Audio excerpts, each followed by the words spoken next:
Nous aurons beau tourner les pages de notre évangile, sur aucune nous ne verrons Jésus ordonner aux arbres d'aller se planter en mer. Le Christ ne fait rien d'inutile. Pourtant, c'est cet exemple qu'il choisit comme réponse à la question des disciples sur la foi. En utilisant cette image inattendue, Jésus ne dit pas autre chose que rien n'est impossible à Dieu. Il affirme que le Père mène à bien son œuvre en celui qu'il présente comme le serviteur, cet homme qui écoute la parole du Maître et la met en pratique. Et quel est ce serviteur prompt à obéir, sinon Jésus lui-même?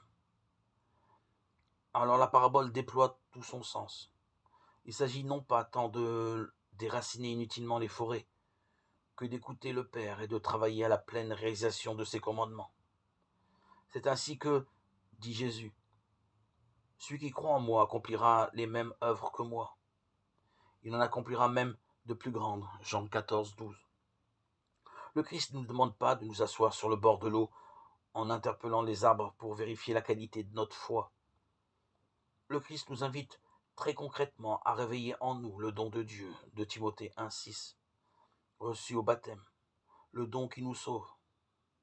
Alors Dieu fera en nous et autour de nous cet impossible don. Il a le secret des saints. Aujourd'hui, écouterez-vous sa parole?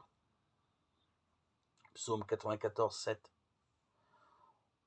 Autrement dit, voulez-vous devenir le serviteur qui accepte d'être sauvé par grâce et auquel le Père dira un jour: entre dans la joie de ton maître. Matthieu 25, 21.